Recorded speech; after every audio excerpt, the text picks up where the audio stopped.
There are names that are not just names. They are names that carry rivers, migrations, marriages, taboos, praise poetry, and the memory of people who have walked before us. In Zimbabwe, one of those names is Nzou, or Ojo. Among the Ndebele and Zulu, it is known as Ndlovu, the elephant. A totem of authority, a totem of memory, a totem of wisdom, a totem of power that does not need to shout. Today we begin with a story of a young woman who thought her totem was only a word used by elders at funerals, until she learned that the elephant does not forget. When Rudonya Mutamba arrived in the village, the sun was already low.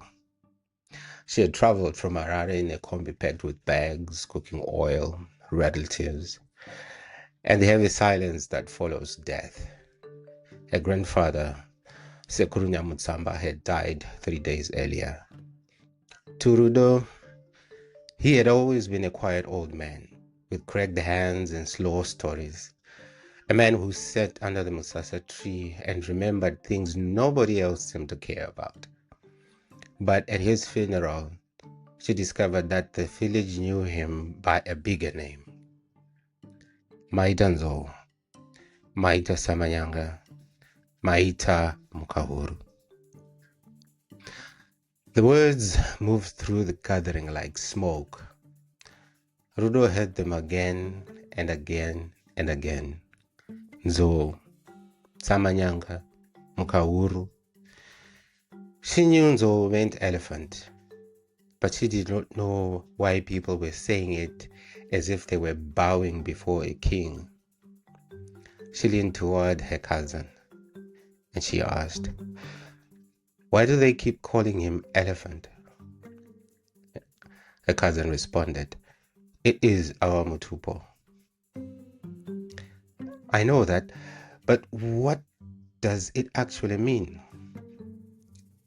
Her cousin shrugged and said, "Ask Gogo." That night, after the mourners had eaten, Rudo found her grandmother sitting near the fire. Gogo asked her, "You heard them praising your grandfather today?" Rudo answered, "Yes." Gogo continued, "And you did not understand?" Rudo looked down and she answered, "Not properly." Her grandmother stirred the fire with a stick and she continued, "That is how forgetting begins. Not with hatred, with embarrassment, with silence, with children who know their surnames but not their praise names." Rudo wanted to defend herself, but before she could speak, her uncle entered the yard. His name was Tawanda Nyamutsamba. He was her father's older brother, a practical man with tired eyes. "Mother, we need to talk about the land." The fire cracked sharply, but Gogo answered, "Not tonight." Uncle Tawanda continued, "The company is coming tomorrow. They want an answer." Rudo asked, "What company?" Uncle Tawanda continued, "Tourism people, safari development. They will lease the lower fields near the river. They are offering good money." Gogo did not look at him. "Those are not just fields, but they are empty." Gogo lifted her head. "No land is empty when your ancestors are buried under it." A silence followed. Then she said something Rudo would not forget. "And that land is where elephants pass." The next morning, Gogo gave Rudo an old notebook. Its cover was brown and soft from age. Inside were names, praise lines, fragments of history, and sentences written in her grandfather's careful hand. At the top of one page were the words, Nzou aikanganwe nzira. The elephant does not forget the path. Below that, her grandfather had written, Samanyanga, owner of the tusks. Mukahuru, the great beast. Musana, Chihoro, Matemai, Duma, Sakubunza, Nyandoro. Rudo read the names slowly. They felt less like words and more like doors. She then asked, Gogo, what was Sekuru trying to write? He was trying to leave you a map.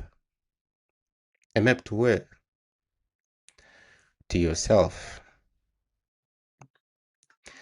By midday, the family meeting had begun. The safari company had sent a man named Mr. Chigwadere. He arrived in a clean shirt, polished shoes, and a white truck that looked too new for the village road. He spoke well. This project will bring jobs, roads, boreholes, opportunities for your children. We are not taking the land. We're developing it. Uncle Tawanda nodded.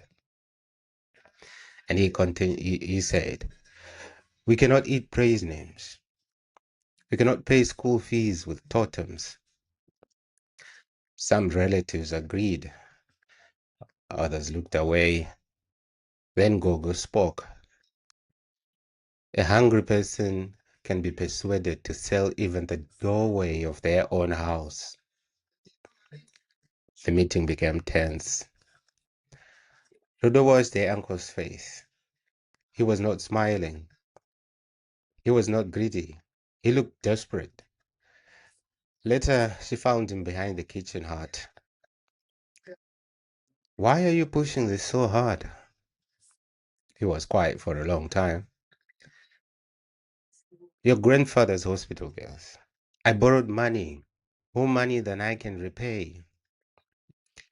Rudo softened. Then Uncle Tawand continued.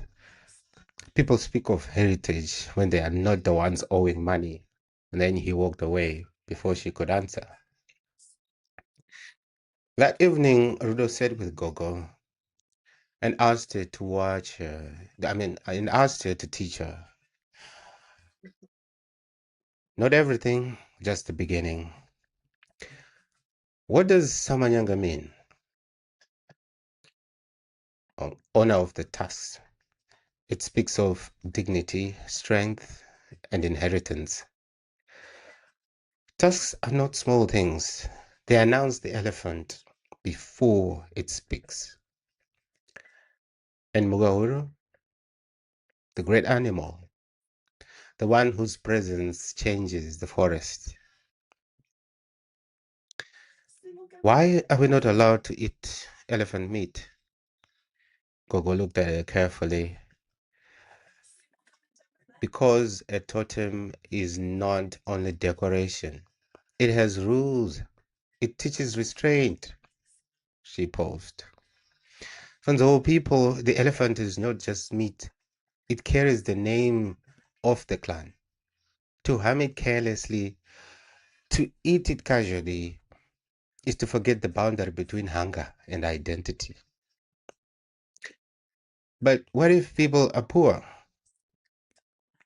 That is why taboos are difficult. They are not tested when life is easy. That night, Rudo walked to shouting. People were running toward the lower fields. The company workers had already begun placing temporary fencing near the old river path. And there, caught in the confusion of wire, torchlight, dogs, human noise, was a young elephant.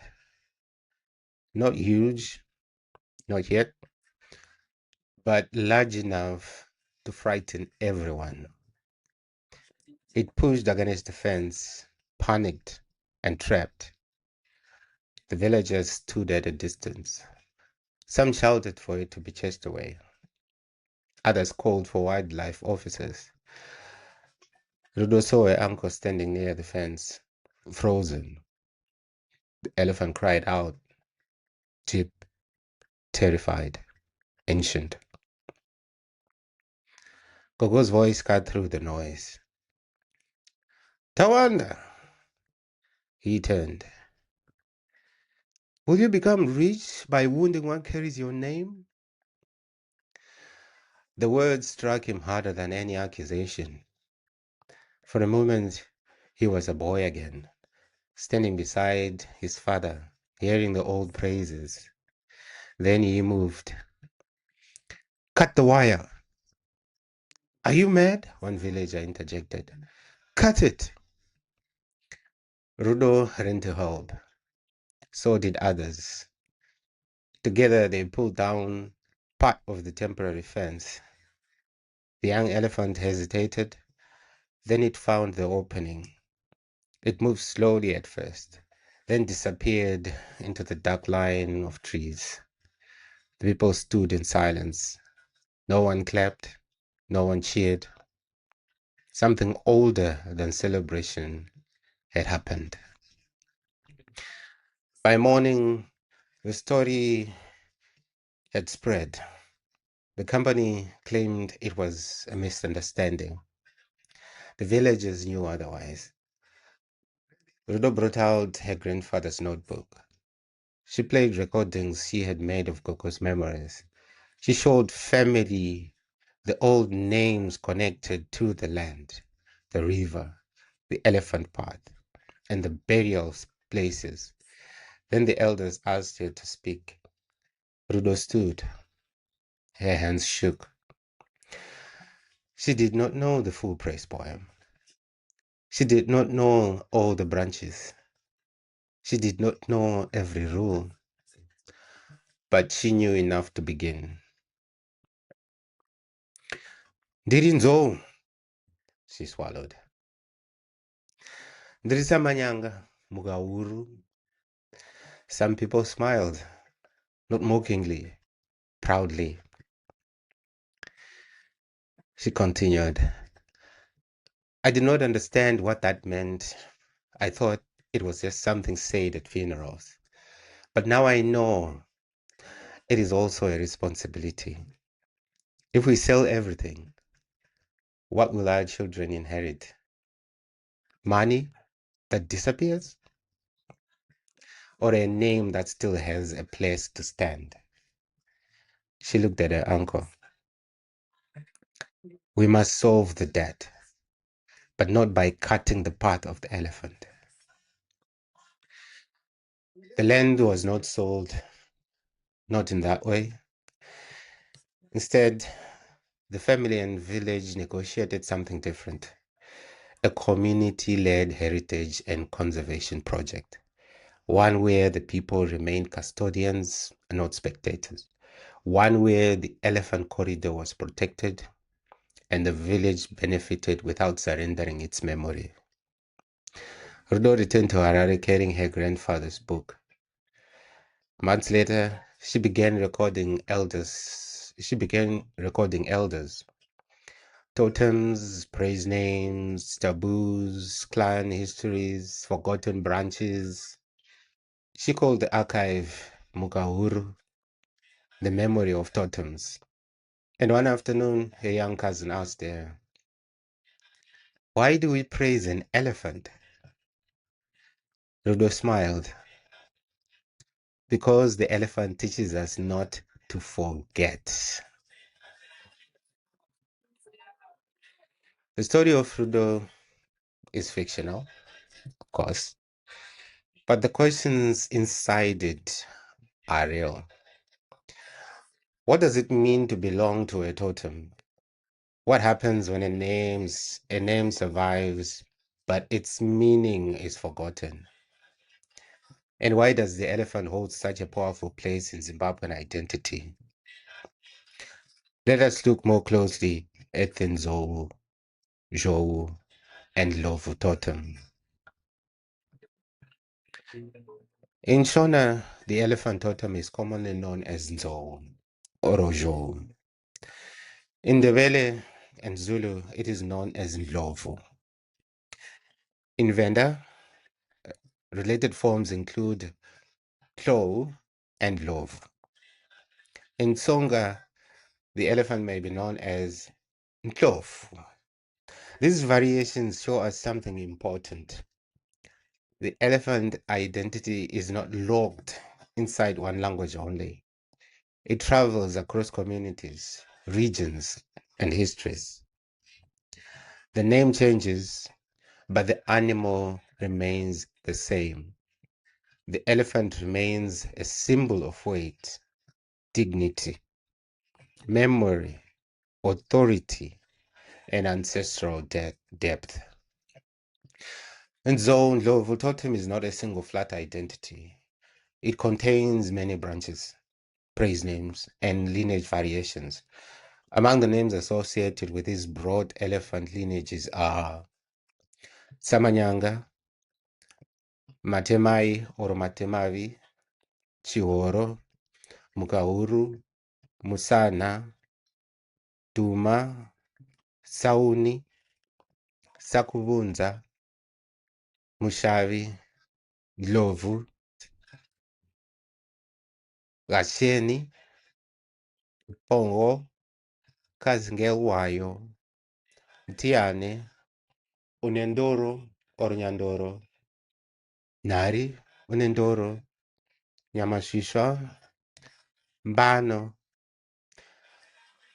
Each of these names carries its own associations, histories, and regional memory. Some are praise names, some are branches, some are clan identifiers. Some connect people to specific places, migrations, or historical roles. This is why totems must be handled carefully. A person may say, I am Nzou, but the next question is often, which Nzou, which branch, which praise name, which history? One of the most famous names linked to the elephant totem is Samanyanga. The name can be understood as owner of the tusks. Tusks are a powerful symbol. They are visible signs of maturity, authority, and presence. An elephant does not need to announce itself with noise. Its body, its movement, and its tusks already speak. So when a person is praised as Samanyanga, the praise is not shallow. It is not simply saying you are big like an elephant. It is saying you carry visible dignity. You come from a line of weight. You are expected to stand with authority. You must not behave like someone without roots. The praise name is both honor and instruction. Another powerful praise name is Mukahuru, meaning the great animal. This speaks to the elephant scale, but also to its effect on the world around it. When an elephant moves through the bush, the environment responds. Trees bend, paths open, water holes are remembered. Other animals make way. In human terms, this symbol becomes a picture of leadership. Not leadership as bullying, not leadership as noise, not leadership as selfish power, not leadership as presence. A true Mugahuru does not need to dominate every conversation. Their wisdom, restraint, and responsibility make others recognize their authority. The branch known as Matemai or Matemavi is often associated with Karanga communities, especially in the Masvingo region. This reminds us that totems are also geographical. They tell us where people settled, whom they married, where they found, where they ruled, and where they buried their dead. A praise name is therefore not just poetry. It can be a historical clue where an elder recites, when an elder recites a totem, they may be preserving traces of migration, settlement, alliance, and social status. The names Unendoro and Yandoro are associated with the image of the white shell and histories of wealth, trade, and status. In oral memory, shells often suggest exchange, beauty, value, and long distance contact. They may point toward communities that were not isolated but connected to wider networks of trade and influence. So when we hear names like Unendoro or Nyandoro, we are reminded that totemic history is not only about animals, it is also about economy, movement, prestige, marriage alliances, trade, and social memory. The branch Duma is associated with the Duma people of Bikita. Sakuvunza is known as an important branch among Manyika communities. These regional branches matter because Zimbabwean identity has never been one single straight line. It is made of movements, mixtures, local histories, and relationships between groups. The elephant totems appears in different places with different names, but each branch contributes to the wider dignity of the Ndlovu identity. The elephant is often called the king of the bush. Unlike the lion, though, whose power is associated with attack, the elephant's power is associated with size, age, memory, and unstoppable movement. The elephant does not need to chase everything. It simply stands. This is why Ndlovu is linked to authority and majesty. But this authority is not just political. It is also moral. A person of the elephant totem is expected to carry themselves with dignity, to protect family, to avoid smallness of character, to think beyond the moment. The elephant symbol says, do not be easily shaken. Do not forget who you are. Do not use strength without wisdom. Elephants are famous for memory. Elephants are famous for memory. In the symbolic world of the totem, this becomes a lesson about ancestry. A clan without memory becomes vulnerable. It can be renamed by others. It can be divided. It can forget who it may marry, where it came from, what it must not do, and what responsibilities it carries. For Ndlovu people, memory is not just nostalgia. Memory is protection. It protects identity. It protects kinship. It protects land stories. It protects taboos. It protects the dignity of the dead.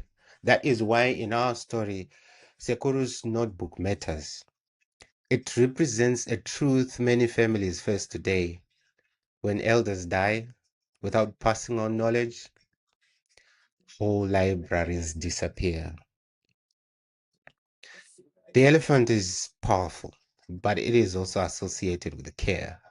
Elephants move in family groups. They protect their young. They show strong social bonds. This gives the Ndlovu totem another layer: generosity. A person of authority must not only command, they must provide.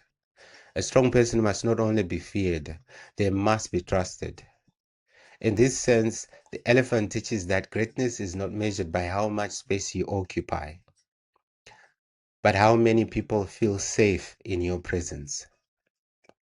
That is the deeper meaning of the gentle giant. Every totem is a taboo. For members of the Ndlovu totem, the central taboo is clear. They are forbidden from eating elephant meat or deliberately harming the elephant. This is not a small detail. It is one of the key ways the totem becomes real. Without taboo, a totem risks becoming only a slogan. The taboo teaches restraint. It says, this animal is not ordinary to you. This creature carries your name. Your relationship with it must be different. In traditional thought, violating a totem taboo could bring shame, misfortune, or spiritual unease. But even beyond fear of punishment, the taboo creates an ethical boundary. It trains a person to say, not everything available to me is mine to consume. That lesson remains powerful today. But we must speak honestly.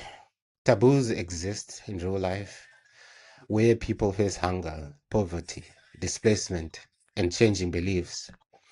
So the question is not simply, do people obey taboos perfectly? The better question is, what do these taboos teach a community about limits? For the Ndlovu totem, the taboo against harming or eating elephant meat can also be understood as a cultural form of conservation. It links identity to protection, but we should not romanticize it. Communities are complex. History is complex. Economic pressure is real. That is why the story of Rudo and her uncle matters. The uncle is not evil. He is under pressure. He is trying to solve a real problem. The tension between survival and heritage is one of the most important cultural questions of our time. One of the most important social functions of totems is marriage regulation.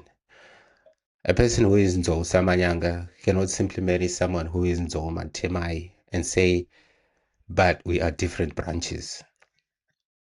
Traditionally, they are still understood as belonging to the wider elephant identity. They are the same totemic blood. This matters because totems help prevent marriages between people considered kin, even when they come from different villages or use different surnames.